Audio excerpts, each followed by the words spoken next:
¿Qué tal? Muy buenos días, buenas tardes. En primer lugar, pues agradeceros vuestra presencia aquí, ¿no? Que ya a lo largo del día nos vamos cansando, pero parece que seguimos ahí como con ganas de seguir explorando un poquito esto. Yo por presentarme en primer lugar, soy Miguel Díaz y soy el responsable del área de biodiversidad y territorio en Amigas de la Tierra. Y un poco en esta mesa, lo que queríamos traer, ¿no? Una vez que hemos escuchado como toda esta experiencia institucional, también es como dar voz a aquellos que en muchos casos han sido quienes han permitido, ¿no? Que muchas instituciones hayan podido tomar en cuenta políticas públicas basadas en la agroecología, que son los movimientos sociales. Sí que es verdad que entendemos como esta mesa, no como la institución y la sociedad civil, como un binarismo del que no se puede escapar y que son completamente extraños, y como una potencialidad, ¿no? Como de una escala distinta en la transformación social, y entendiendo también desde ahí la potencialidad que tiene esto. Pero sí que nos parecía importante también tener como este diálogo como de una forma más autónoma, ¿no? También como viendo cómo interactúan entre sí distintos actores que están contribuyendo a esto. Entonces, un poco para dar respuesta a muchas de las preguntas que tenemos, estoy aquí con cuatro ponentes. En online, Martín Drago, muy buenos días, que es responsable del programa de soberanía alimentaria en Amigas de la Tierra Internacional y que tiene un rol destacado en el mecanismo de la sociedad civil del Comité de Seguridad Alimentaria. Aquí a mi derecha de Galí, directora del área de cooperación internacional de CERAI y también del grupo de alimentación sostenible de la coordinadora. Muchas gracias por estar aquí con nosotras. La siguiente a mi derecha, Amaya Sánchez, del programa de alimentación de WWF y también con un rol destacado en la coordinación de la plataforma Por Otra PAC. Y para terminar, Jorge Monero, agricultor y agroecólogo, y que trabaja en la Fundación Entre Tantos, ¿no? Especialmente en la red de municipios por la agroecología. Muchas gracias también por estar aquí. Un poco por empezar como a dibujar este mapa sobre el que vamos a navegar durante este ratito. Primero os quería lanzar como una pregunta a cada una para responder así como en 5 o 10 minutillos. Un poco como por ir esbozando cosas, ¿no? Entonces, en primer lugar, Martín, ¿cómo también desde esta perspectiva más global a lo más aterrizado de lo local? Te quería preguntar un poco, desde esa amplitud que da lo global, pero también desde esa amplitud de lo histórico, ¿no? Ahora que se cumplen 20 años de Nileni, ¿el qué ha cambiado en el movimiento por la soberanía alimentaria? ¿Cuáles son los retos a los que nos enfrentamos que antes podían incluso no existir? ¿O cómo ha avanzado también el movimiento en ese sentido? Bueno, buenos días, buenas tardes por ahí. Es un gusto, no sé si me escuchan bien.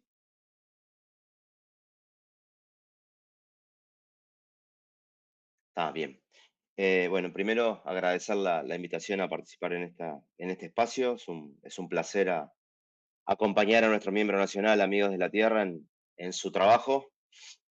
Después, aclarar que yo no puedo hablar a nombre del movimiento por la soberanía alimentaria, sino a nombre de Amigos de la Tierra Internacional, que es parte del movimiento, que contribuye al movimiento, que opera en función de contribuir al movimiento, pero desde nuestro lugar.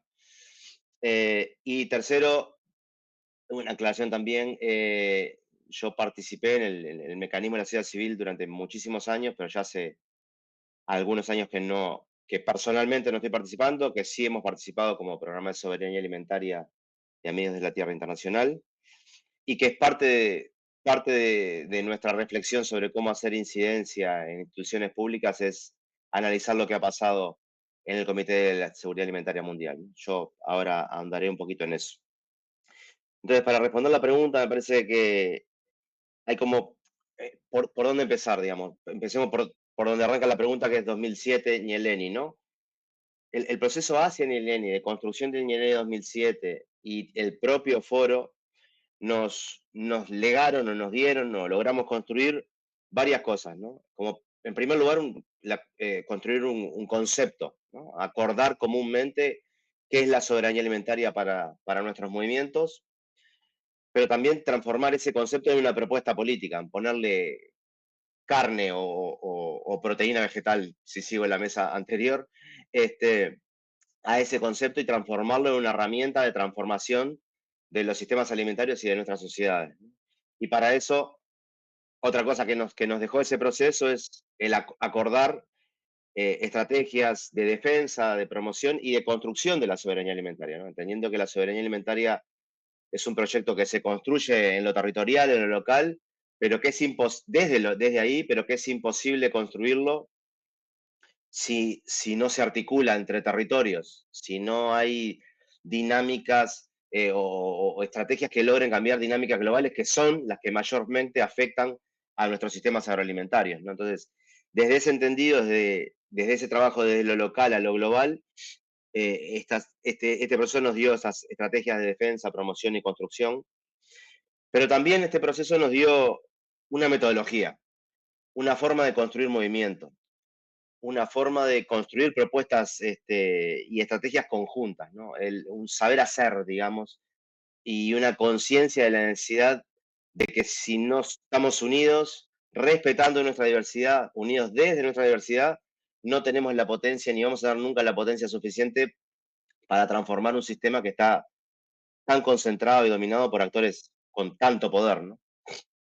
Que además dominan no solo las dinámicas de mercado, sino también la enorme mayoría de las políticas públicas y los resortes del Estado en este sentido, ¿no?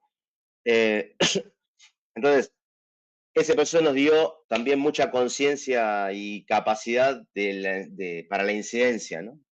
Siempre del entendido de que las políticas públicas, el Estado y las políticas públicas son centrales para luchar contra esas asimetrías de poder que tenemos en nuestras sociedades, en el sistema, sin defender al Estado de ningún tipo opresor, entendiendo que para distintos pueblos en distintas regiones el Estado significa cosas distintas y ha jugado roles distintos, pero siempre entendiendo que es necesario ese poder, en teoría, al servicio de las grandes mayorías para intermediar, por lo menos para intermediar en la asimetría de poder y para poder transformar la realidad desde esa asimetría, ¿no? Entonces, a grandes rasgos, porque no son muchos los minutos y para enfocarme solo en el trabajo que el movimiento ha hecho en relación con las instituciones, ¿no? Entonces, con este concepto, con esta propuesta, con estas líneas estratégicas para la acción, y con esta capacidad de seguir construyendo y articulando más movimientos, más organizaciones, más sectores sociales en la construcción de la soberanía alimentaria, en la comprensión de la soberanía alimentaria, es que empezamos a caminar, digamos, ¿no? O continuamos la caminada porque venía de antes, ¿no? Yo creo que hemos avanzado desde ahí para aquí en varias cuestiones, ¿no? Primero que la propuesta no quedó en un informe final de un foro, sino que siguió creciendo, desarrollándose, sumando, como decía antes, con nuevos sectores sumados y aportándoles sus perspectivas y entendiendo la alimentación de distintos lugares y al desarrollo de los sistemas agroalimentarios de distintos lugares, desde la mirada de los productores campesinos, indígenas, familiares o pescadores artesanales, pero también de los consumidores, de las organizaciones ambientalistas y así, ¿no? De todos los sectores sociales que están en el territorio, digamos, ¿no? Eh, pero también nos permitió, hemos avanzado en esto de profundizar y ampliar nuestro conocimiento de las instituciones, ¿no? De manera conjunta, ya no de nuestra lectura fragmentada de cada sector, sino desde una mirada integral. Y eso nos ha dado mucha potencia, ¿no? Y también hemos aumentado capacidades para la incidencia, ¿no? Este conocimiento, esta comprensión, más las estrategias conjuntas y la capacidad de construir análisis y propuestas conjuntas nos dio mucho más capacidad de incidencia, ¿no? Esa capacidad de incidencia nos llevó a lograr reformar el Comité de Seguridad Alimentaria Mundial en 2009, que si bien es una institución que es una agencia de Naciones Unidas que no tiene, que lo que hace son recomendaciones, ¿no? Eh, que son voluntarias y para los estados, sí cambió ciertas reglas de juego en Naciones Unidas a la hora de pensar cómo construir los diálogos sociales, ¿no? Cómo construir política pública con una participación activa en todo el proceso de negociación de las organizaciones de la sociedad civil, organizadas en ese mecanismo de la sociedad civil, pero también como contraparte del sector privado, ¿no? Que al principio no le prestaba mucha atención al espacio porque le entendía no relevante, pero que a medida que fue entendiendo que era relevante, le empezó a prestar muchísima atención y dedicarle muchos recursos a su cabildeo en ese lugar, ¿no? Entonces, Eso nos permitió ir ganando reconocimiento de la capacidad de las organizaciones de la sociedad civil de aportar al proceso, de aportar política y técnicamente. O sea, muchas veces las delegaciones de la sociedad civil en esas negociaciones tienen y tenían mucho más capacidad para la negociación porque éramos muchas personas aportando de nuestros distintos sectores, en conexión con nuestros territorios, en diálogo con los distintos países, entonces hay mucha capacidad basada en el conocimiento, pero también de vuelta, en una propuesta conjunta, en análisis conjuntos, en capacidad de trabajar articuladamente. Y ahí, bueno, logramos impulsar algunas recomendaciones de políticas públicas o de directrices que entendemos positivas, logramos hacer alguna reducción de daños en algunas que entendíamos no buenas y no logramos detener algunas malas, ¿no? Básicamente ha pasado un poco de todo. El impulso del inicio nos permitió tener las directrices voluntarias sobre la tenencia de la tierra, los bosques y la pesquería, que son un documento que, si bien no es lo que nos hubiéramos querido, entendemos que es una herramienta útil para hacer política pública a nivel nacional, pero después no pudimos tener unas buenas recomendaciones de política pública sobre biocombustibles o sobre cambio climático, en fin, y así fue, fue avanzando. Es importante también tener en cuenta que este proceso de Ñeleni tiene el 2007, tiene el 2011, que no muchas veces se menciona, que fue una reunión sobre acaparamiento de tierras, donde logramos articular también una comprensión conjunta, estrategia conjunta sobre acaparamiento de tierras, y en 2015 sobre agroecología, ¿no? Con la misma lógica.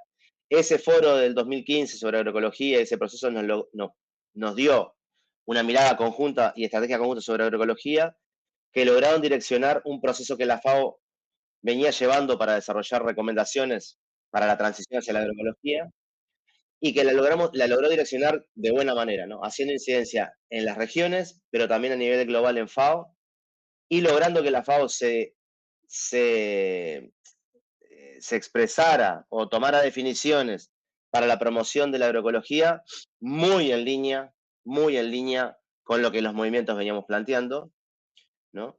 Y eso lo entendemos como un avance central, porque eso puso a la agroecología en un lugar que no tenía, le dio una dimensión de proyecto transformador, la agroecología para construir soberanía alimentaria como un proyecto transformador, viable, implementado ya, ¿no? Y eso es otro componente central de toda nuestra acción en estos años, que lo que llevamos a esos lugares sea la incidencia que hacemos a nivel municipal o a nivel global o a nivel nacional, viene desde lo que se hace en los territorios. Es construido a partir de la experiencia concreta de pueblos transformando, ¿no? Entonces eso también le da mucha potencia. Y así yo diría que llegamos al 2018, más o menos, 19, y ahí hubo un cambio, como todos sabemos, empezó a haber un cambio sustancial en la geopolítica, ya un poquito desde antes, ¿no? Con el avance de la extrema derecha en muchos de nuestros territorios, pero también sintiéndose a nivel global. Y eso afectó la participación, por ejemplo, en el Comité de Seguridad Alimentaria Mundial. Empezó a ser cada vez más difícil, más restrictiva. Los estados, muchos estados resistiéndose al lenguaje de derechos acordado, ni siquiera nuevo, acordado. Entonces hubo una reacción fuerte a esos avances digamos, de la década del 2010, bueno, con retrocesos en algunas áreas y, por ejemplo, las recomendaciones de política pública sobre agroecología del Comité de Seguridad Alimentaria Mundial distan muchísimo de ser lo que nosotros querríamos, ¿no? Y es una cosa que está mucho más orientada al mercado y al servicio de los intereses corporativos que empezaron, que reconocieron que la agroecología tenía un potencial transformador, pero que reconocieron también que podían cooptarla. Que en la medida que lograran tomar algunos elementos y no todo el concepto de la propuesta política de la agroecología y sí algunas de sus prácticas, podrían utilizarla para maquillaje verde, básicamente, ¿no? Y entonces ha avanzado muchísimo. También en la FAO, con el cambio de dirección ya hace 6 años, más o menos, pasó lo mismo, un enfoque mucho más orientado al agronegocio. El anterior, que era brasileño, también tenía orientación al agronegocio, pero al menos habría un camino para otras propuestas, pero este se cerró y todo es agronegocio y digitalización. Entonces ha habido un retroceso vinculado al retroceso que estamos viviendo en nuestras sociedades, ¿no? A la reacción de la extrema derecha, ¿no? Y para terminar esta intervención inicial, me parecía importante hablar de los retos, ¿no? Que están en la pregunta también. Yo creo que hay dos grandes áreas de retos en estos casi 20 años de trabajo orientados a la ONU. Uno es que ha contribuido a fragmentar nuestras agendas, el seguir diferentes agendas de ONU ha fragmentado nuestros esfuerzos y entonces toda esa unidad que teníamos al inicio, toda esa comprensión conjunta ha perdido potencia porque la lógica de negociación, de construcción de propuestas para espacios concretos, te va consumiendo un nivel de tiempo importante y vas perdiendo también recursos y un montón de cuestiones para la construcción de tus espacios, de tus propuestas. Nosotros siempre hemos participado, como Amigos de la Tierra Internacional, siempre hemos participado en estos espacios de Naciones Unidas en la medida que nos aportan también a la construcción de movimiento. Son espacios que podemos utilizar para seguir construyendo movimiento, propuestas, y esto se fue, al fragmentarse, se fue perdiendo esa visión integral. Entonces ahí hay retos que hemos identificado en estos años de cara al proceso que este año, al foro que este año estamos teniendo en Sri Lanka, que se llamamos el Nyeleni 3, ¿no? Por la soberanía alimentaria, la justicia global y el cambio de sistema. Pero el otro área de retos, digamos, es poder, la delgada línea de jugar el juego de la diplomacia desde nuestro rol, ¿no? Es una lógica muy distinta a la de los movimientos, a la de las organizaciones sociales, que entendemos muy necesaria, que entendemos importante hacer incidencia allí, pero no es nuestra lógica. Entonces, lo que no podemos perder es nuestra capacidad de aportar a esos procesos desde lo que somos, desde dónde construimos, y eso requiere mucho tiempo, mucha dedicación, mucha mirada global, integral, digamos, y que eso se aterrice concretamente en agendas concretas y mucha articulación. Entonces aquí entra lo de la fragmentación, ¿no? Pero hay una lógica que no es la nuestra. El lenguaje de la diplomacia no es el nuestro, el lenguaje de los tomadores de decisiones, las formas no son como nosotros construimos muchas veces, eso puede variar. Cuanto más cercano al territorio estamos, más cercano es, diría yo, no sé si en todos lados, pero por lo menos en mi experiencia. Pero entonces este ha sido un reto también, entender que es un juego que hay que jugar, pero desde nuestra perspectiva, desde nuestras capacidades, desde nuestras necesidades y objetivos, ¿no? Y no perdernos en, en esa agenda que es súper demandante, porque una vez que uno empieza ahí, empieza a negociar palabra por palabra y te perdés en esa lógica. Entonces, creo que hemos entendido eso, hemos caído en el juego, hemos caído en la trampa, pero a lo largo de los años hemos entendido la necesidad de jugar desde donde tenemos que jugar, porque es de donde somos potentes. Pero bueno, ahí vamos avanzando, ¿no? Yo diría que por aquí, perdón por la extensión. Genial, pues muchas gracias, Martín. Pues contigo, Vega, queríamos seguir un poco como profundizando en esta perspectiva global, pero quizá no desde este contrato entre iguales como lo traía Martín, no, sino también como haciéndonos cargo como norte global de nuestra deuda histórica con los países del sur, ¿no? Y en ese sentido, te queríamos preguntar un poco cuál es tu visión sobre la cooperación internacional, ¿no? Que es una cuestión que, pues, que a veces me está rodeada de cierta polémica o de ciertas tensiones, pero de cómo podemos hacer que sea una manera efectiva, ¿no? De construir solidaridad internacional, de construir como esa reparación histórica y cómo lo podemos aplicar en concreto al campo de la alimentación. Muy bien, pues bueno, muchas gracias. Buenos días y buenas tardes, efectivamente, a todo el mundo y gracias a Amigas de la Tierra por este encuentro tan interesante, que, bueno, mm, del cual un poco como cooperación internacional, ¿no? Destacaría la unión de gentes variada, distintos estamentos, distintas formas de trabajar y de pensar en la alimentación, ¿no? Que al final es un todo, ¿no? Y creo siempre que es muy interesante, como se habla en la mesa anterior, ¿no? Sin determinadas políticas, sin determinados insumos, pues no hay cobertura para hacer ideas por buenas que sean, si no hay seguridad, las cosas no avanzan. En cooperación internacional somos un bueno, un caso aparte en el mundo nuestro, ¿no? De aquí. Trabajamos o se trabaja desde el Ministerio de Asuntos Exteriores para ayudar a los países empobrecidos a mejorar sus condiciones. Hasta ahí está bien, pero claro, somos una tirita de la herida, ¿no? Nuestro modelo, en este caso alimentario, es un modelo extractivista, es un modelo que empobrece, es un modelo que no respeta el origen ni, digamos, los derechos de las materias primas, de las comunidades productoras. Podemos hablar de alimentación y podemos hablar de otros muchos, de todo nuestro modelo, bueno, industrial, productivo, etcétera, ¿no? Entonces, hoy se me ocurría que de la cooperación internacional en la cual trabajo, bueno, discúlpame porque no me he presentado del todo, trabajo desde en CERAI, pero también vengo aquí como representante también de un núcleo variado y al final en la agroecología hace falta biodiversidad, ¿no?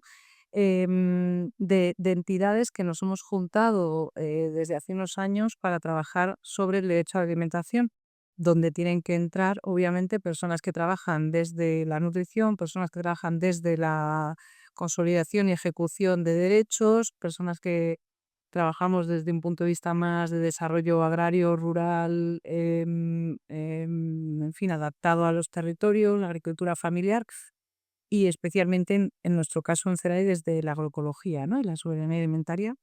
Bien, dicho esto, volvía un poco a intentar traer desde la cooperación algunas fórmulas que creo que pueden ser útiles aquí. ¿Por qué? Porque desde que entré en CERAI hace ya muchos años, a mí me atraía la globalización. Esto fue mucho antes del concepto de globalización, pero el hecho de que las problemáticas de las y los agricultores son muy parecidas aquí y allí.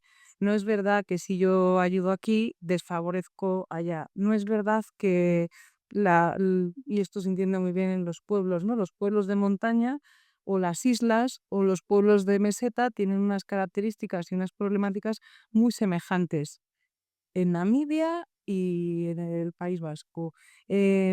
Entonces, la unión que hay entre productores y productoras, em, o que debería haber, o las problemáticas comunes, o la necesidad que tienen todos los pueblos de generar su alimentación y asegurar que la tienen, que se llama soberanía alimentaria, pero que si uno se lo pregunta a una productora de cualquier país, dice, hombre, claro, ¿cómo no voy a asegurar la comida de mi familia? Es que sin eso no, esto no es una familia ni esto es un pueblo, ¿no? La soberanía alimentaria es una base, eh, yo diría, humana, social, de todas las sociedades. La producción agraria es también una base general. Entonces, en nuestro camino un poco de generar modelos o de generar proyectos o de generar ideas o de llamar la atención en, señoras y señores, el problema no es dónde está la ayuda o qué hay que hacer, sino qué enemigos comunes tenemos y tristemente lo hablábamos antes, han pasado años y parece que cada vez es más difícil, cada vez el agronegocio es más potente, cada vez hay menos vinculación de las personas con la comida, pero el hecho de trabajar en cooperación desde la agricultura, entendiendo el modelo agrario como un modelo soberano, agroecológico, territorializado, inclusivo, etcétera, nos deja fácilmente tener la capacidad de ver esa igualdad política que nos une a todos, que es que todo el mundo debería tener acceso a un sistema alimentario suficiente, sano, a que por supuesto no es que estemos en contra de la exportación ni la importación, pero como decían antes nuestros compañeros, tanto desde un punto de vista de qué se necesita exportar e importar para estar alimentados, también qué es exportable y no es exportable, cuánto cuesta, qué externalidades tiene el agronegocio que genera pobreza aquí y allí en toda la clase productora, que genera malnutrición aquí y allí. Y ya hace unos años que se considera malnutrición también la obesidad, también la diabetes, también se plantea Holanda o Inglaterra, cómo van a mantener la cantidad de personas con enfermedades alimentarias con su sistema de salud. Es decir, ahora mismo en el mundo tenemos tristemente una serie de similitudes entre las personas que pasan hambre y las personas que están malnutridas, por mucho que coman todos los días y en mucha cantidad, ¿no? Entonces, ¿yo qué traería de la cooperación? Pues yo traería un aprendizaje importante que siempre estamos machacando los que trabajamos en cooperación, que como digo, somos una tirita de sistema, entonces a veces no se nos oye, no le importamos mucho a los de aquí, no le importamos, que es la coherencia de políticas. ¿Y por qué? Porque cuando uno trabaja en un sector minoritario, no le vale que le estén diciendo te vamos a ayudar mucho para que puedas hacer esto y esto, en un porcentaje muy pequeñito de, por ejemplo, el desempeño del Ministerio de Agricultura de nuestro estado, y que sin embargo el ministerio importe grandísimas cantidades de alimentos que tienen agrotóxicos o que no cumplen las normativas que se exigen aquí, o que tiran precios de aquí porque es mercado, ¿cómo vamos a impedirlo? O exportamos lo que no queremos, o ahora que se prohíbe aquí el glifosato lo llevamos a África, o etcétera, ¿no? Entonces, que nosotros desde cooperación, donde cada vez más, que yo recuerdo hace unos años en cooperación no se podía hablar de agroecología, parece que estuviéramos hablando de brujería o cosas así, pero es cierto que la cooperación es exigente. ¿Por qué? Porque trabajamos en sitios donde lo local es necesario. No es verdad que los agricultores de un país empobrecido puedan gestionarse entre ellos para exportar un convoy de uvas que no se pudran, no tienen cámaras, es decir, digamos que nos retrotrae a un modelo en el cual la energía no era infinita, los combustibles fósiles no eran infinitos, etcétera, etcétera. Y las externalidades del sistema, que aquí en el agronegocio son muchas, allí cuestan mucho más dinero que aquí en proporción, con lo cual no se pueden hacer. Por lo cual en cooperación internacional ya hace mucho que no discutimos, que antes lo discutíamos, si para ayudar a mejorar la alimentación de un pueblo tenemos que ayudarles a exportar, cosa en la que nosotros nunca hemos estado de acuerdo. Ya hace mucho que se habla de territorializar los sistemas, de que las agricultoras y los agricultores tengan acceso a mercados locales, de que se asegure que primero coman los que producen y después vendan excedentes, no que fruto de que haya un solo productor pues más capaz y más rico con una flota de camiones, le vendan a él por nada todo lo que producen y gracias a ese dinero puedan comprar cuatro porquerías. No, en la cooperación ya hace mucho que se habla de generar capacidades productivas locales, y hace mucho, aunque a mí me gustaría que fuera un discurso mucho más agroecológico y mucho más respetuoso con el ambiente, pero hace mucho que no hay que explicar esta convivencia entre ecologistas y agrónomos o personas trabajando en la agricultura, etcétera. Entonces, ¿qué podríamos sacar de la cooperación? El que en la cooperación, por obligación, tenemos que estarle diciendo todo el rato al resto de políticas, no me des el caramelo de que efectivamente en los planes de cooperación podemos hablar de acceso a la tierra, de derecho a la alimentación, de de sistemas inclusivos, cuando ustedes, mismo ministerio, mismo en sus políticas de crecimiento económico, se cargan todos esos prismas, tanto para aquí como para la relación que tienen exportadora o importadora, ¿no? Entonces, creo que aunque seamos la hermanita pequeña de la acción exterior de un país, sí que tenemos algunas líneas directrices muy consensuadas entre organizaciones e incluso entre financiadores, que podrían fácilmente trasladarse o que deberíamos intentar trasladar a otros estamentos públicos y económicos, porque la misma exigencia que yo tengo para las personas que están en los países empobrecidos, y digo bien empobrecidos porque ¿por qué las materias primas de los países de origen cuestan menos que la manufactura de dichas materias primas? Cuando esto se sigue discutiendo, no voy a ser optimista, pero es muy fácil entender que si el tomate se hace en un sitio, no debería costar más llevarlo a otro sitio, embotarlo y volvérselo a vender a los productores al precio de oro.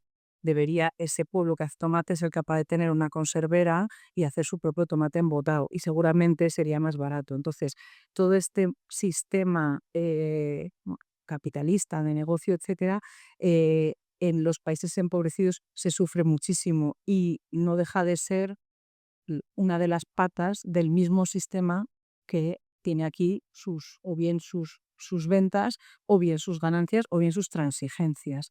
Entonces sí que creo que estas fórmulas de exigencia a los modelos productivos, a las líneas de ayuda, a qué tipo de agricultura tenemos que hacer, a qué es la PAC y qué no es la PAC. Sé que es muy difícil. ¿Qué es la PAC? Si es muy difícil que se considere PAC verde como algo no politizado, hablemos de solidaridad. Entonces ya sí que, vamos, podemos hacer brujería y estamos bienvenidos, ¿no? Mucho mejor que cuando pretendemos que la PAC contemple que es justicia, ¿no? Entre lo que se exige para los que estamos aquí, lo que se exige para los de fuera, y sinceramente creo que esa igualdad de necesidades y de problemáticas está en el mundo, y tenemos la capacidad de desde aquí exigir que se cumpla. Tenemos la capacidad de nuestra elección de compra, nuestra elección de consumo, nuestra elección de reivindicación, ¿no? Y bueno, creo que de eso pues ya hay mucha teoría, que aunque sé perfectamente que es pequeñita en el global, hay mucha teoría hecha desde cooperación, y creo que deberíamos impulsar, bueno, pues que se trasladaran, en fin, exigencias a otros estamentos que nos sirven solo a nosotros aquí. Y por último, quería hacer una diferencia, porque no quiero que haya discrepancias. Nosotros en CERAI y en otras entidades trabajamos proponiendo agricultura, sistemas productivos, etcétera. Separemos la ayuda humanitaria de todo esto. También ha habido muchas veces que en cooperación, en una cooperación transformadora, en una cooperación exigente, en una cooperación que genera em, economía accesible, economía democráticamente extendida, etcétera, no se entiende que esta sea una propuesta cuando sigue habiendo mucha hambre en el mundo. Hace años que trabajamos para luchar contra el hambre del mundo, pero no es lo mismo una crisis humanitaria que un pueblo empobrecido, por muy difícil que tenga las condiciones productivas ese pueblo. Obviamente, frente a una crisis humanitaria, lo que hay que traer es comida, y no estamos pensando en cómo se hace, quién la hace. Hombre, yo prefiero no tener un mercado internacional de crisis de humanitaria que lleve, no sé, transgénicos y comida absolutamente hasta arriba de pesticidas, pero desde luego creo que nadie de esta sala ni nadie con cabeza estaría en contra de que se compraran grandes excedentes de cereales de no sé qué y se pudieran llevar a Gaza, por decir algo, ¿no? Entonces, creo que hay que hacer esa distinción, porque es muy nocivo jugar con la comida, y evidentemente, igual que hay que ser autónomo y soberano en la capacidad de consumo, lo primero que hay que hacer es comer. Eso está claro, y eso es un derecho básico, fundamental, al que, por supuesto, todas estamos convencidas de que hay que trabajar por él. Así que quería hacer esa distinción.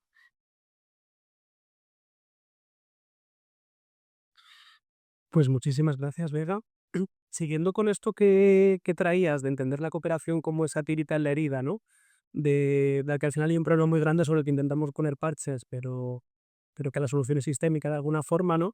Yo creo que es lo mismo que nos sucede a las que de una forma u otra nos dedicamos a la mejora de las políticas públicas, ¿no? Que al final, por cada pequeña cosita que consigues arrancar de las garras de la industria, sea la que sea, te acabas comiendo muchísimas más cosas, ¿no?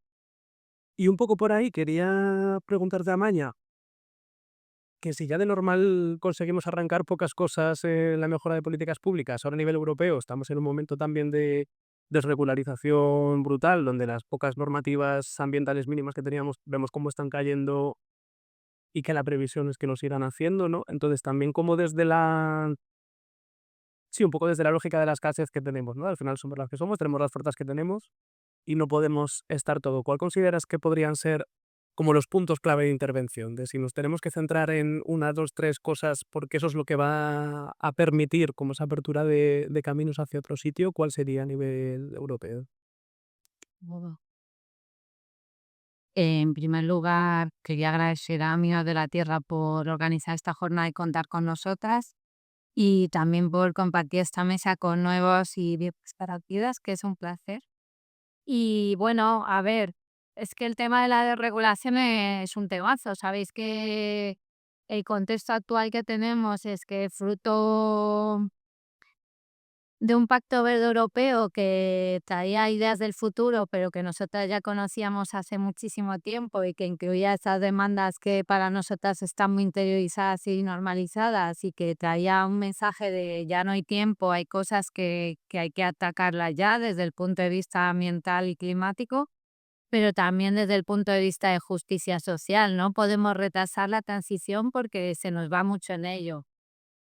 Y algo que para nosotras era muy natural, pues desde otros sectores se recibió con muchísima resistencia, sector político, sector agrario, no todos, pero hubo una resistencia. Hay teorías que dicen que el ritmo fue como demasiado atropellado, que se podía haber hecho un poco más de pedagogía y como que se sintieron avasallados, pero bueno, el hecho es que generó un rechazo increíble que se cristalizó con las tractoradas del 24 y 25, que recordaréis, o 23 y 24, ya no me acuerdo, el año pasado, ¿no? Y a principios de diciembre del 23, que ya traían, era la voz de un campo muy en crisis y muy hasta los límites, y que bueno, pues el Pacto Verde encarnó mucho de los malestares que tenía el sector, y la respuesta política pues fue la desregularización. Una desregularización que puso muchísimo foco en lo ambiental.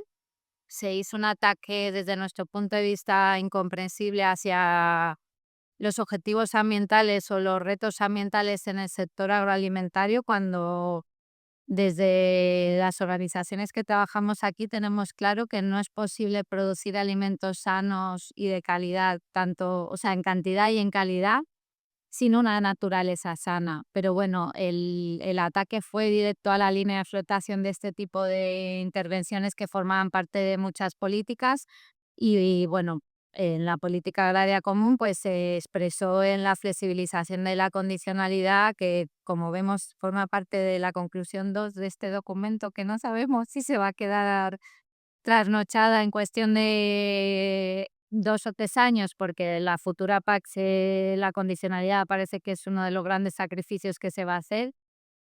Y también o sea, se trasladó a otras normas, como pueden ser los pagos voluntarios, conocidos como ecoregímenes, que traen una expresión de las prácticas agroecológicas a los pagos directos, los pagos a la ayuda a la renta, que creemos que es un avance muy importante porque, bueno, pues da dinero a una forma de hacer agricultura y ganadería que entendemos que es el camino, y puso todo esto en tela de juicio. O más bien dependiendo de un hilo, ¿no? Estos son malas noticias y este es el mantra político en el que estamos. La nueva Comisión Europea habla de competitividad, habla de flexibilización, los Estados miembros están por ello. Las organizaciones agrarias también, hay una gran voz que habla de flexibilización, y en parte con mucho sentido. Y luego tenemos un Parlamento Europeo muy complicado, porque sabéis que la derecha y la ultraderecha tienen mucho peso, entonces las negociaciones van a ser muy complicadas, que también traen esto de somio. El panorama no parece fácil, pero sí que hay ventanas de oportunidad. No sé si sabréis, pero hace unos meses el comisario de Agricultura presentó lo que es la visión de futuro, qué agricultura quiere para su mandato de la nueva Unión Europea. Y hay elementos de los que podemos tirar y que además compartimos con gran parte del sector agrario y agrícola y ganadero. Esa visión habla de desarrollo rural, esa visión habla de zonas rurales atractivas, esa visión pone en el centro a las personas agricultoras, y creemos que es el espacio en el que tenemos que avanzar, donde sabemos que podemos ir de la mano con el sector agrario, que está asfixiado por la burocracia, que todos sabemos y todas que, bueno, pues hoy en día hay un exceso de burocracia en nuestro país en particular, todavía más que en otros Estados miembros, y que es una burocracia más adaptada a lo grande, a esas grandes dimensiones, a esas grandes empresas y explotaciones que tienen capacidad de hacer inversión, que tienen capacidad de asesorarse para dar respuesta a esos requisitos normativos, que pueden poner un veterinario en su explotación, etcétera, y da mucha menos respuesta y pone mucho más al límite a esa pequeña agricultura comunitaria, familiar, con una mirada más diversa y multifuncional. Y eso lo compartimos las organizaciones agrarias, parte del, no todo, pero gran parte de los sindicatos defendemos esta visión. Quizá la parte de los requisitos ambientales es donde tenemos más diferencias, pero tenemos claro que el sector agrario ha de avanzar quitando cierta parte de esta carga y dándole racionalidad y poniendo el foco en los pequeños, en esa agricultura, esas explotaciones agroecológicas que son más vulnerables, pero que nos traen muchísima más riqueza porque son multifuncionales, porque generan valor ambiental y social. Vamos a intentar adaptar esa burocracia para ponérselo fácil a estos modelos que son los que nosotras apoyamos. Hemos de ser creativas e innovadoras y hay cosas que ya están funcionando. Hay modelos participativos en los que se trabaja mano a mano con los agricultores y las ganaderas, como por ejemplo se hace en los modelos de custodia del territorio, en los que hay un asesoramiento muy estrecho entre la parte productiva y otras organizaciones que tienen conocimientos en agroecología, que tienen un gran conocimiento sobre los territorios.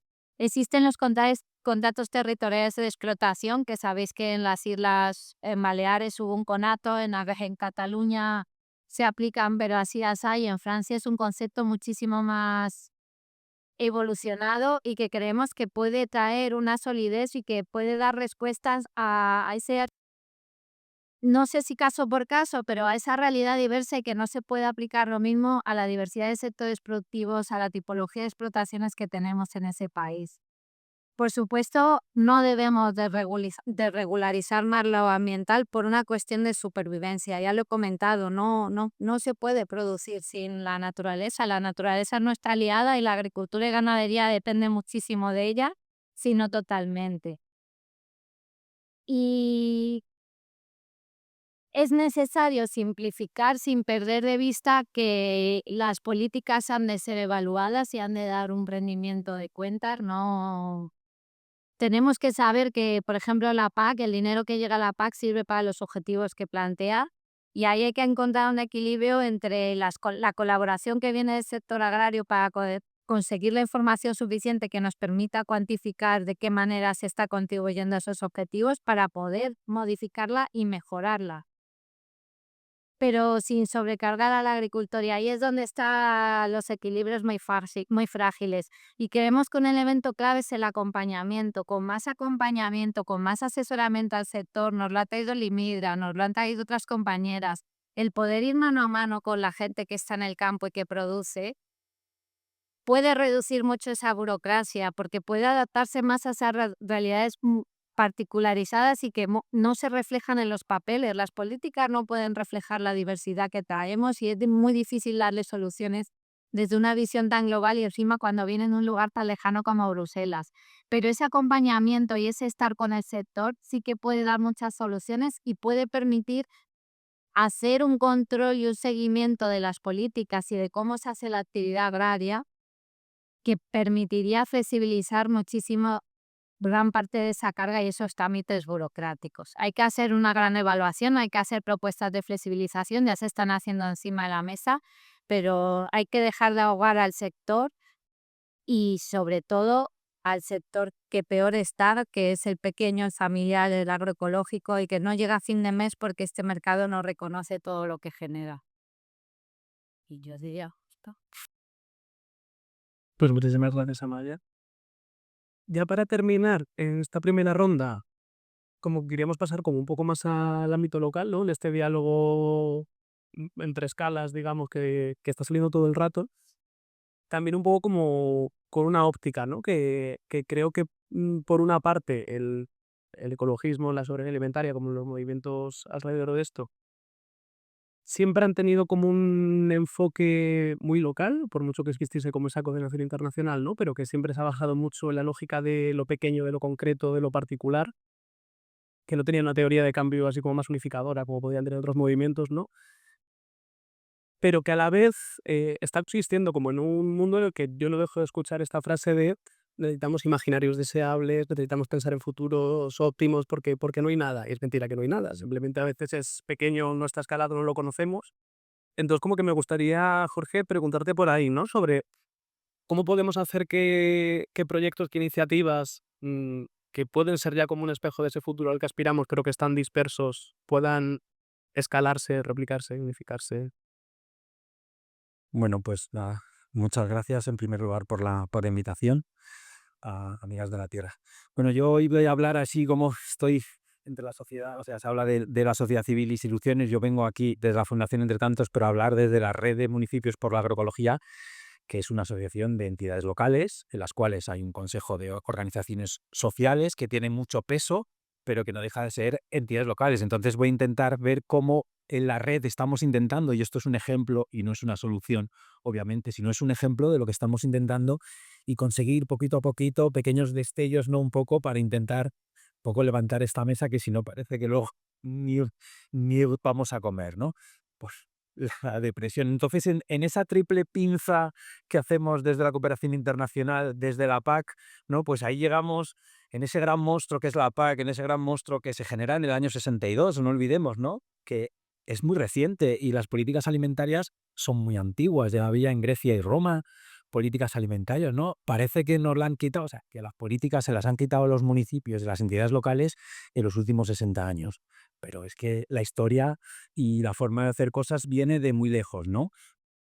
Entonces, bueno, pues en ese trabajo que estamos haciendo, yo voy a hablar de cosas concretas. Yo en la red, pues tuvimos uno de los primeros es hablar de políticas alimentarias locales y romper la barrera que las políticas alimentarias son solamente cuestiones de las comunidades autónomas y del Estado. O sea, hay que romper esa barrera y que se pueden hacer muchísimas cosas desde la local y sobre todo en la agroecología que más sentido tiene. ¿Quién mejor conoce, como decía Marijo, a la gente de su pueblo que las administraciones locales? Hay que hacer la triple pinza, hay que trabajar en todos los sitios, o sea, nada es más importante que algo, pero desde las administraciones locales estamos continuamente como con codos, oye, que yo estoy aquí, oye, que yo puedo decir algo también, ¿no? Y es un poco lo que estamos intentando desde la red. Lo primero es decir que sí se puede, que desde las administraciones locales sí que se puede. Y entonces trabajos que hemos hecho desde la red es primero mirar en un consenso interno qué propuestas hay. Y tenemos un documento en el cual están incluidos muchas de estas propuestas. Son 13 propuestas que lanzamos en 2023 para hablar con todos los representantes políticos, independientemente de su partido, de cara a las elecciones locales. Y oiga usted, meta la alimentación, meta la agroecología en las políticas de su ayuntamiento, no porque lo digo yo, no porque lo dicen un montón de gente de la red, sino porque hay un montón de ayuntamientos en el Estado español, como puede ser Orduña, como puede ser Rivas, como podría ser Madrid, que ahora se ha salido de la red, que están haciendo cosas. Oiga, es que el movimiento se demuestra andando, no hace falta inventar nuevas cosas, es que se está trabajando desde hace mucho tiempo. Es que Atenas y Roma, Atenas tenía un sistema de promoción de los olivos, de plantación de olivos, que eso es la PAC, que es impedir cultivar en terrazas, o la nona de Roma, que distribuía alimentos a la población desfavorecida, que son los bancos de alimentos actuales. No nos estamos inventando nada nuevo, estamos recuperando viejas y nuevas ideas, que es lo que hace la agroecología muchas veces, decir, ¿qué funciona? Pues vamos a tirar a ello, ¿no?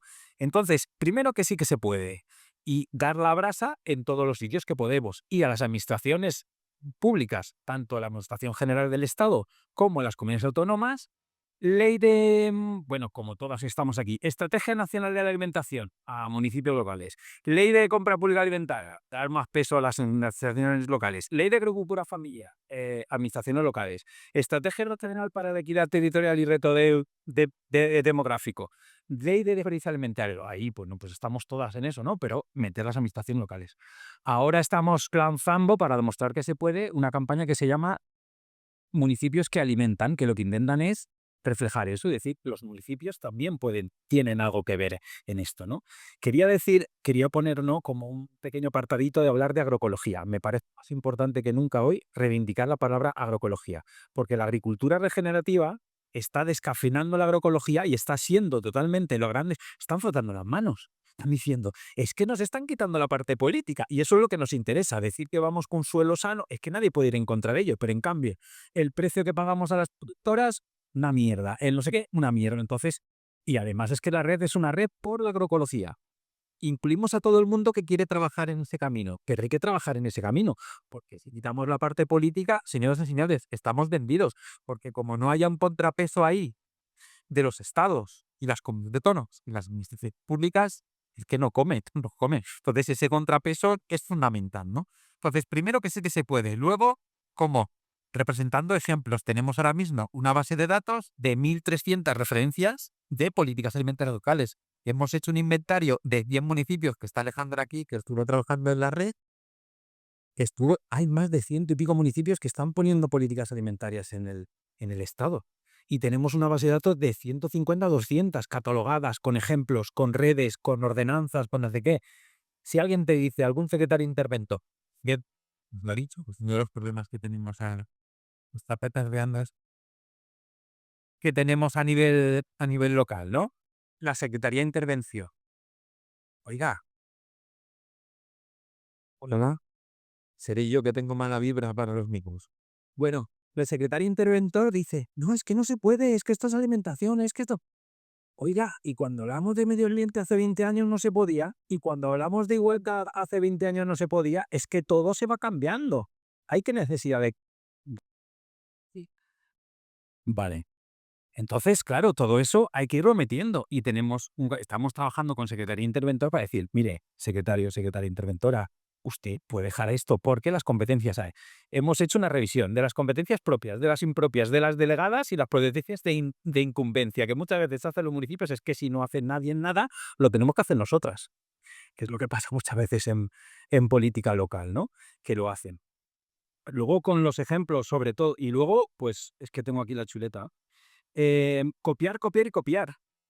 Vamos a ver, es que todo está inventado y hay ejemplos buenos en todos los sitios. Copiar en Francia, copiar en Italia, copiar en Inglaterra, copiar en Orduña, copiar en Madrid, copiar en Cataluña, copiar donde hay buenos inventos, hay que sistematizarlos, registrarlos y copiarlo, ponerlos en marcha, hablar con las personas que lo han puesto, generar webinarios, espacios de intercambio, redes como esto, que al final, esto es muy interesante, pero los corrillos aquí, oye, que voy a hacer un proyecto de no sé qué, oye, que voy a hacer, ahí es donde se genera ese chup chup, que además, por analogía a la comida tradicional, las cosas buenas salen, ¿no? Poco a poco cocinadas, ¿no? Pues eso es lo que hacemos, intentar que la gente copie. Pero para eso primero tiene que visibilizarlo. Y muchas veces, como decía Marijo, es que nos cuesta la tela comunicar. ¿Por qué? Porque sois muy pequeñitas, la campaña de comunicación es muy pequeñita, entonces los altavoces no son como que llegan, ¿no? Y por último, que se ha dicho, involucrar a la ciudadanía. Porque esto, bueno, desde la red lo intentamos con el Consejo, pero lo que nos están diciendo, que ahora vamos a sacar un manual de responsables políticos para responsables políticos de cómo intentar poner en marcha las políticas alimentarias locales, no nos hemos inventado nada, sino simplemente les hemos entrevistado, hemos organizado las ideas, las hemos puesto el sello de la red y nos hemos hecho como las empresas de semilla. Nos hemos apropiado de todo el conocimiento ahí, ¿no? Entonces, lanzando eso, pues yo creo que es muy importante porque hay gente que no tiene referencias. Y es que al final, ¿cómo lo hago? Están solos. Pues referencias, ¿no?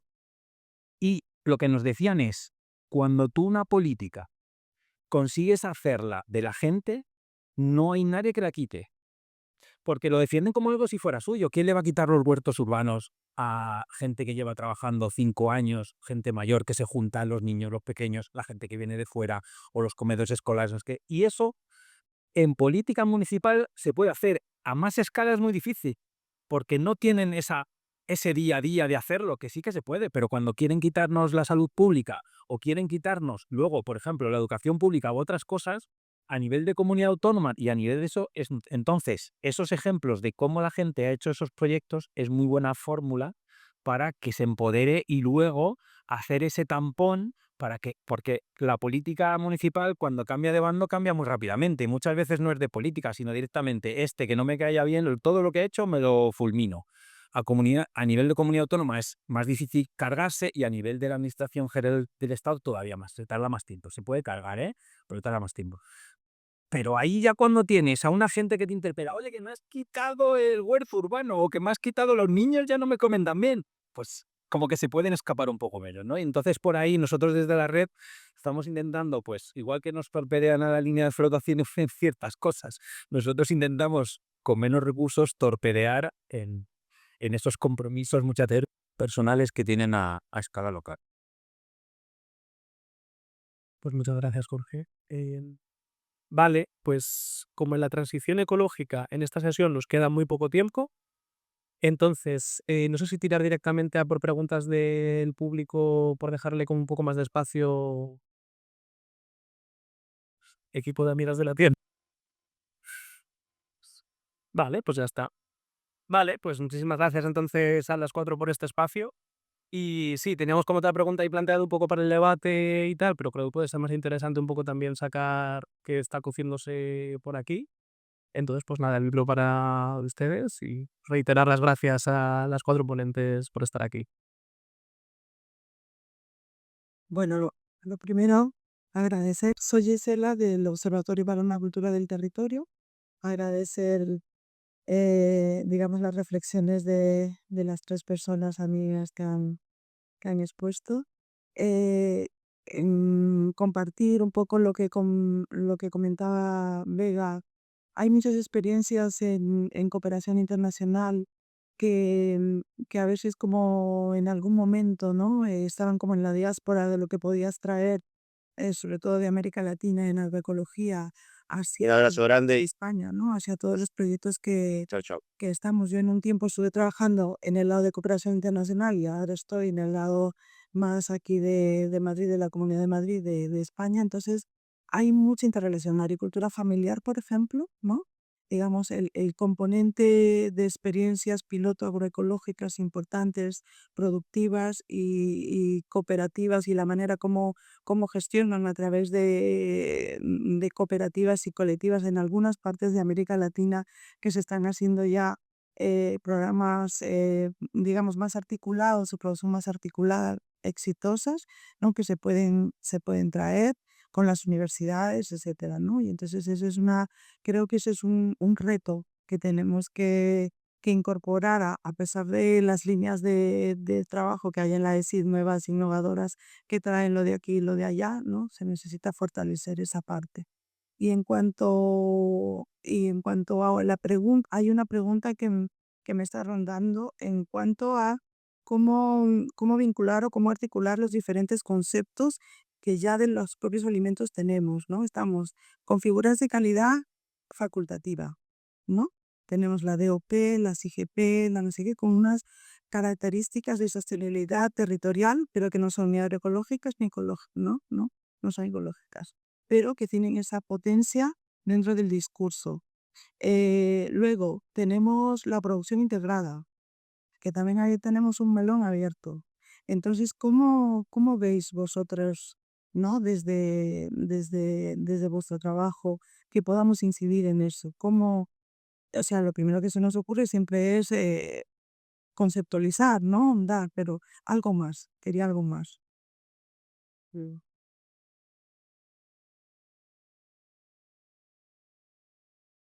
Bueno, muchas gracias. Ha sido todo muy interesante. Me ha gustado mucho tu final, que le has puesto ese optimismo de lo que se puede hacer. Creo que lo necesitamos.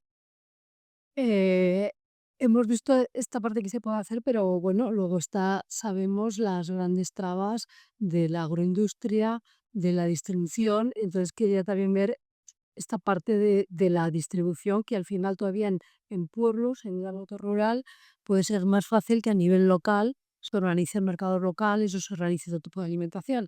Pero en grandes ciudades como Madrid, pues la gente al final compra en Mercadona o en Carrefour. Entonces, quien decide qué se come, qué precio se paga al productor y qué come la gente, al final son las grandes distribuidoras. Entonces, un poco como entra también en la ecuación la lucha para poner freno y abrir otros caminos.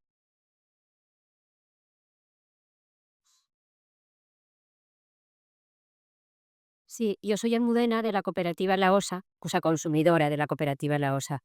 Sé que hay gente de la Garbancita y gente aquí de iniciativas de consumo sostenibles en Madrid, pero mi pregunta va enfocada a que hoy me acabo de dar cuenta, ¿no? Que cuando yo en mi cabeza, ¿no? Agroecología, pues tengo claro medio ambiente, social, económico, pero luego cuando voy a consumir, no en concreto la cooperativa, es como digo, no, no, agroecológico, pues que no tiene el certificado, ¿no? Como ya está, mi cabeza. Luego a la vez tengo el concepto de, claro, claro, agroecológico como un sistema, ¿no? Sostenible en el territorio.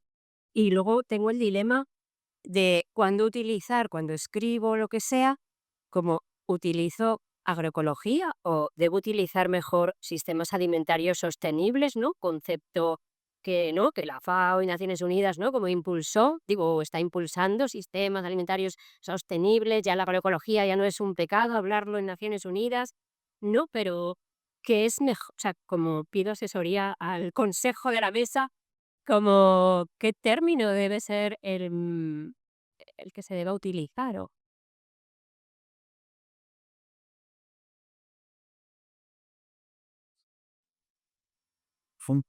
Vamos ponemos la papai. Hacemos pausa como por respuesta a esto, como voy dando Pregunto. Pues sí, cosa es que no, o sea, escribe y copia y me hago. Vale, o sea, lo de las marcas de calidad y todo eso es un temazo que sabéis que y meterlo en entonces, lo que digo, yo copiando lo que está aceptado, la cuestión es que, por ejemplo, la ley de compra pública alimentaria del Estado español se está copiando mucho de la ley, una parte de la ley Galín francesa, que te dice que el 20% tiene que ser alimentos ecológicos y además una parte importante de eh, DOP, introducción integrada, etcétera, ¿no? O sea, te dice 20% ecológico mínimo, más luego X% lo que sea. Lo que pasa es que, claro, muchas veces DOP, de 500 del patrón, lo que sea, ¿qué ecológico o agroecológico puede ser eso? Eso es simplemente un tío una tía con un invernadero que está regionalmente ahí produciendo. Pues a lo mejor sacamos. O DOPs, no sé, creo que hay una DOP de un tomate de Almería.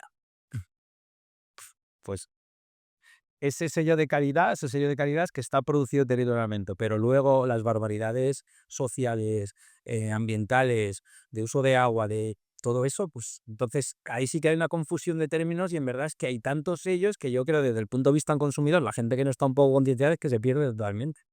Entonces ahí está, habría que regularlo a nivel de compra pública. Entiendo. Luego ya otras cosas, no sé. Luego, con respecto cuando usa la palabra ecología, agroecología, vaya de botazo, ¿no? Porque se supone que la agricultura ecológica es la parte productiva de la agroecología, que es un sistema más grande que está, o sea, que es una ciencia, que es un movimiento político, es una forma de producir, ¿no? Entonces, pues agroecológico muchas veces, y esto es, aquí hay mucha gente que sabe posiblemente más que yo, es como decir, no estoy certificando ecológico, pero lo hago ecológico y tengo una serie de criterios sociales, digo que soy agroecológico. Simplificando, por favor, no me masacréis ahora, ¿no? Pero que te quiero decir que es que muchas veces se usan como sinónimos. Entonces, una está certificada y está promovida, tiene un sellito que es una hoja que es de la Unión Europea, pero que es una reivindicación muy importante de muchos años y mucho tiempo para separar y que la gente pueda separar lo que es convencional de lo que es ecológico. ¿Que todo el mundo ecológico lo hace bien? Pues no. Obviamente, hay grandes invernaderos en Almería, grandes invernaderos de la costa, que hacen cosas que están certificadas como ecológico que rozan, ¿no? Pero y están certificadas. Pero eso es un... Claro, pero es que sistemas alimentarios sostenibles es que ahí nos cabe todo. O sea, ahora mismo es sostenible todo. ¿Quién no dice que es sostenible? El que no dice que es sostenible no vende. Entonces te tienes que poner la palabra sostenible, la FAO, sistemas alimentarios sostenibles, y luego te tienen ahí 4 drones y 4, o sea, que lo meten en todos lados sostenible. Entonces, por eso yo reivindico hablar de agroecología y disculpar la extensión, porque esta te dice, sí, produces así, no sé qué, pero luego tienes que tener una parte política, está vinculada con la soberanía alimentaria, es que se tiene las cosas muy claras. Y eso lo están intentando cooptar, pero es mucho más difícil de cooptar como otras cosas, como ser producción integrada, agricultura regenerativa, agricultura, todos estos derivadas, ¿no? Entonces, yo creo que por ahí, yo, por lo menos en la red y en la Fundación del Cantas, lo tenemos bastante claro. Mm. Ahora voy a hablar como WWF, ¿vale? Me quito el gorro de por otra PAC. Y, a ver, yo creo que no podemos perder, o sea, si perdemos ya los términos, es que ¿qué nos queda, no? O sea, nuestros compañeros de nuestras oficinas en Bruselas nos dicen que no mentemos al Pacto Verde Europeo porque es la bicha. O sea, ahora mismo políticamente tú hablas de Pacto Verde Europeo y todo el mundo te pone una cruz y no tienes capacidad de negociación.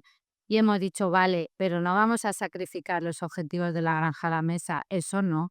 qué menos que seguir defendiendo eso que creemos que es necesario. Y lo mismo con la agroecología. Por eso tenemos ese gran dilema interno que con el tema de la agricultura regenerativa, porque sabemos que se dejan de lado la parte política y ese greenwashing de las empresas. Y lo mismo pasa con los sistemas alimentarios sostenibles. Para nosotros la transición hacia sistemas alimentarios sostenibles es un must. O sea, no lo vamos a sacrificar, porque es la manera de hablar de sistemas justos desde que se planta la semilla hasta que el consumidor rebaña su plato o la consumidora. Entonces, darle coherencia a esos elementos para nosotros es fundamental y creo que no se han de sacrificar esos términos porque son banderas. Luego podemos ponerle como queremos que sea, pero son mantas que creemos que deben estar vivos. El tema de las etiquetas, pues es muy complejo, lo sabemos. Bueno, en todos sitios hay claros y oscuros. Te cuento cómo lo trabajamos desde nuestra organización. Con las DOP, lo que hemos pedido siempre es que se incorporen ciertos criterios ambientales y sociales, que sí, que está bien la territorialidad, lo local, el desarrollo rural, pero no deben irse rositas con ciertos elementos. Y es un mantra que hemos pedido, que no se ha incorporado, pero bueno, que creo que es una buena manera de ir armonizando un poco o haciendo estas etiquetas más coherentes. Y la producción integrada nosotros la entendemos como línea de base. Debiera ser desde el punto que se empieza para mejorar a un control biológico, una agricultura ecológica, pero que qué mínimo que producir de esa manera, porque empezar desde más abajo ya nos parece demasiado.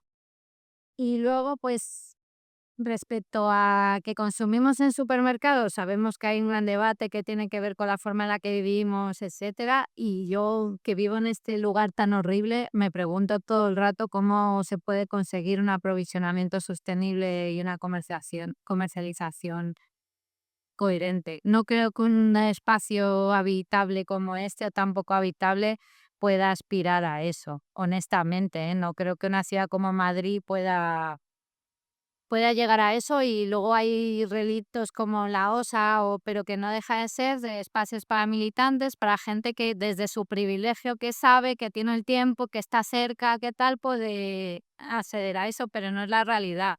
Entonces ahí entra el trabajo que, por ejemplo, Verbalización hace en mercados, que es trabajar con los estándares de comercialización que tienen los propios supermercados y asegurar que se aprovisionen de alimentos con ciertos mínimos, como por ejemplo legalidad del agua y del suelo. O sea, asegurarte que lo que vas a llevar, lo que tú te vas a encontrar en ese supermercado, que alguien decide que tú lo puedes encontrar ahí, cumpla con unos mínimos requisitos ambientales y estamos empezando también a trabajar con Oxfam de justicia social. De hay cosas que no pueden estar en un lineal del supermercado porque no se pueden producir alimentos así.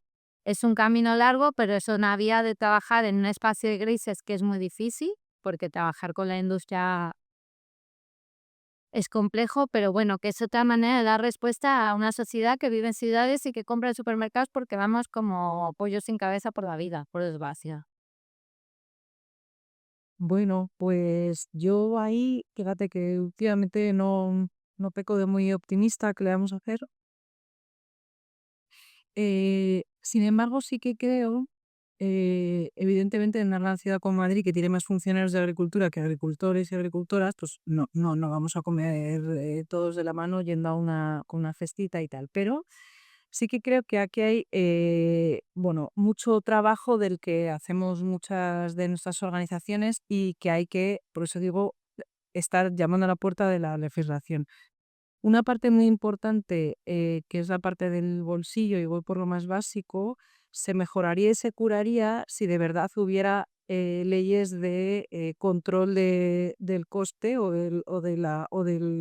de cuánto puede un alimento desde que se produce y colecta hasta que se vende subir em, de precio, ¿no? Que llegan a costar barbaridades respecto a lo que costaron en el origen. Eso haría o bien que los sistemas productivos cobraran más, o bien seguramente que los productos frescos costaran menos, ¿no? Que está por ver. En España todavía nos parece impensable, pero es que hay muchos sitios de países europeos donde cuesta mucho más comprar algo fresco que comprar algo procesado, que es eso sí que ya es la ilógica del sistema actual y existe, ¿no?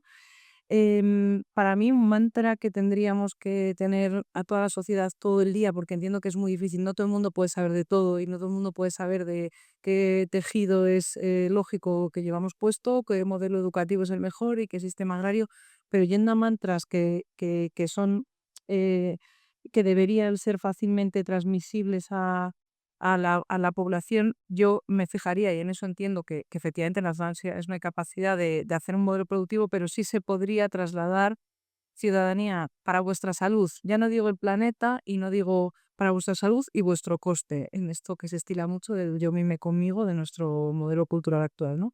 Local, de temporada y si puede ser ecológico, sin plásticos, fresco, pero local y de temporada. Si de verdad en nuestra elección de compras, que me apetece muchísimo hoy comer ensalada con tomate, yo leyera de dónde es el tomate, ya estaríamos controlando a que los sistemas de venta y los sistemas y los mercados, etcétera, dijeran, es que no lo compran. ¿Para qué voy a pagar esa si no me compran las uvas no sé cuándo, si no me compran los tomates? Entonces, para mí, local, de temporada, que es que además debería ser muy fácil de trasladar a la gente. ¿Tú qué quieres que tus hijos coman? ¿Porquería o comida? Pues si no es de temporada, va a estar hasta arriba de productos para que no se poche, para que dure, porque lleva 3 meses en una nevera, en un barco, viniendo desde Chile. ¿Qué prefieres, no? ¿Esperarte 2 meses o comer porquería ya? Bueno, tú elige, ¿no? Cada uno, estamos en el libre mercado.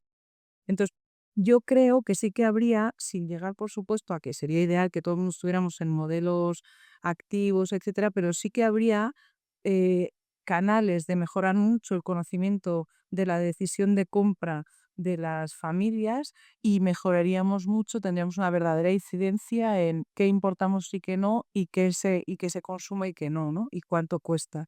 Para mí, abro esa ventanita porque me sirve, es una de las cuestiones positivas en las que creo que si incidimos mucho, pues España todavía tiene un poco de cultura agraria, ¿no? Y eso que la mayoría de los niños no saben de cuándo es cada fruta, pero bueno, algo más que otros sitios tenemos. Y por otro lado, y en cuanto a agroecología, ecología, etcétera, en Ciudad empezamos hace mucho con la agroecología. La agroecología viene de América, que también hay veces que oigo, ¿no? Que viene de Francia y viene de no sé dónde y no sé qué científico. No, la agroecología viene de América y Socla, etcétera. Y la agroecología es una ciencia y es un modelo de producción agraria, es decir, tiene una parte social que implica que haya unos mínimos derechos que se contemplen para las productoras, productores, para las jornaleros, jornaleras que trabajan en el campo, para los consumidores y consumidoras, que tiene una parte productiva donde entran, a mi entender, por supuesto, la agricultura ecológica, no necesariamente certificada. A mí me encanta la agricultura regenerativa, es una técnica agraria, igual que lo son otras, no es un modelo agrario, ni un modelo científico, ni un modelo socioagrario. La agroecología tiene la pata social, la pata productiva, que por supuesto es respetuosa ambientalmente, y la pata política y económica. Entonces, si yo soy muy rica y monto muchas hectáreas de agroecología y tengo bastante bien a los productores, pero no distribuyo riqueza en el pueblo donde estoy y me lo quedo todo yo y no sé qué, no sé cuántos, y copo todos los mercados de producción, no sería un modelo agroecológico, porque no estoy haciendo una redistribución de la riqueza, no estoy contando con municipios, con otros actores. O sea, la agroecología es amplia y, por supuesto, tiene un modelo productivo técnico respetuoso y ecológico. Y sí, yo también creo que hay que reivindicarla y usarla, aunque haya que hacer muchas veces esta labor didáctica, ¿no? Que también hay mucha gente hablando de que están haciendo agroecología y no están haciendo agroecología, están como mucho haciendo agricultura respetuosa, pero les dan igual las personas que producen, etcétera, ¿no? La última brevemente que se había quedado. Hola, muchas gracias. He aprendido mucho con vosotras. Conceptos nuevos que aún no me sonaban, pero bueno, voy directamente a mi pregunta. Eh, no lo pretendía, pero vengo un poco en representación de un proyecto, Huerto Lab, en Murcia, que se ha extinguido físicamente, pero emocionalmente sigue activo. Entonces nos hemos encontrado con que, a pesar de tener una cultura muy de la huerta murciana y mucha gente que estaba entusiasmada con el proyecto, pues nos hemos encontrado con unas trabas administrativas brutales. hasta el punto de que estamos muy cansadas, no sabemos ya qué hacer, está un poco abandonado todo. Entonces quería preguntaros si hay alguna forma de, bueno, lo que como mencionabais, el asesoramiento a los agricultores, asesoramiento para ciudadanos que quieren poner huertos urbanos o que quieren al menos volver a activarlos. Bueno, eso es un poco mi pregunta, por no extenderme. Gracias. O sea, voy a responder yo desde el punto de vista personal ya. O sea, porque yo he sido productor ecológico durante 8 años. Antes he formado parte de otra cooperativa. Y yo me tuve que ir de mi producción, no porque no vendiera, no porque mi cooperativa no funcionara, sino porque a mí no me dejaban realizar una comunidad de regantes, tenía problemas para instalar un invernadero, tenía problemas para instalar una balsa, tenía problemas para mi panadería que me daban por saco cada 2 por 3. O sea, y yo esto lo controlo. Yo soy ingeniero agrónomo y controlo de papeles tela, porque me he tenido que hacer muchos papeles. Pero es que es infumable. O sea, es que vamos a ver, es que la gente, y es que todos los que estábamos allí nos hemos acabado yendo de uno al otro y encuentras gente que está trabajando sistemáticamente y es que, o sea, es que no le están echando. Es que echan a la peña, o sea, porque es que, vamos a ver, ahora me tienes que presentar los papeles de esto, ahora me tienes que presentar otro, ahora tengo que hacer la declaración de autónomos, ahora tengo que estar dado de alta a la persona con la que trabajo, ahora pongo unos pollos y tengo que hacer una declaración porque tengo 4 pollos que ya no se pueden tener sin declarar, ahora, o sea, es que yo entiendo que haya que tener un control y haya que hacer las cosas, pero por favor, una ventanilla única o algo así. O sea, es que ahora mismo depende de sanidad una parte. Ahora quiero poner una panadería, habla con sanidad. Ahora, es que son 6 o 7 concejalías, por ejemplo, consejerías son 4 o 5 distintas muchas veces a las que tienes que ir. De una persona, y tú vas a la OCA, sí, yo te hago los papeles de la PAC, pero ¿de dónde te voy? Oh, no sé. Sí, vamos a ver, o sea, ¿cómo quieres saber un relevo generacional si ni siquiera la administración le puede decir a la gente lo que tiene que hacer? Es que es imposible. Por lo menos, si obligas a cumplir esa normativa, pues ponlo fácil, ponlo fácil, entonces dices, tú no obligas, vale, pero yo te llevo en palmitas y te hago esto, esto y esto, esto. Entonces, lo que te pasa a ti, le pasa a mucha gente. Y está claro que hasta que no cambie, el relevo generacional, por lo menos nuevas incorporaciones, va a ser prácticamente imposible, salvo los grandes terratenientes y grandes gente que sí, que puede pagar un montón de dinero a gente para que le haga todos esos papeles. Pero la agricultura familiar está condenada a la extinción. Si no solucionamos eso y si no hacemos algo único o un grupo interministerial que permita trabajar en eso. Porque es que lo que decía ella es que la burocracia, y es que eso es uno de los problemas gravísimos que tenemos en este país. Eh, Emocionalmente me toca, porque a mí me ha pasado. Pero es que yo lo soluciono. Y es que luego vas, no, ves que mire, es que los tiempos de la administración. Joder, pues agilice los tiempos de la administración. Que yo tengo que vivir de esto. Que yo no puedo estar esperando. Es que el otro día, ya lo cuento, me llegó, pedimos en el 2017 una captación de agua temporal en Sierra Nevada, solamente para regar las patatas que nosotros producíamos allá a 2000 metros. ¿Sabéis cuándo ha llegado la resolución del expediente? Me llegó hace un mes. Estamos en 2025. Yo me fui ya de ella hace 8 años ya. Y me ha llegado una resolución de, no, es que además tenemos ya... Bueno, ideas peregrinas de lo por qué no me lo daban, pero es que simplemente si usted tarda 8 años en resolver un expediente, algo mal estamos haciendo. Joder, que ponga a la gente, por favor, por lo menos, si tanto se le llena la boca, lo mínimo, ¿eh? Vale, pues si os parece, con esto vamos a cerrar. Sí, sí, sí. O sea, vamos a hacer ahora como unas breves conclusiones un poco de la jornada, pero sí que me gustaría cerrar esta mesa, pues en primer lugar agradeciéndoos a las ponentes y a Martina ya donde esté el poder haber contado con vosotras, que ha sido un placer. Y también me gustaría cerrar con una cosa que ha salido ahí, pero como un poco en oculto, como que no hemos terminado como de ponerla encima de la mesa, ¿no? Que es esta cuestión de que ante el reto y la profundidad de transformar los sistemas alimentarios, nos estamos topando siempre con la cuestión de la asimetría de poder, ¿no? De nuestras pequeñas iniciativas versus la gran agroindustria.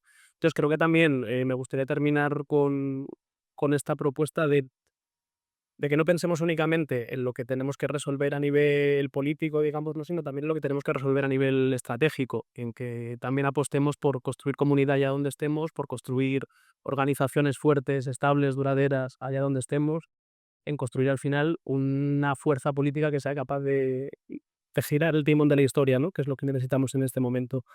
Y muchas gracias a todas por estar aquí. Os dejo con mi compañera Teresa.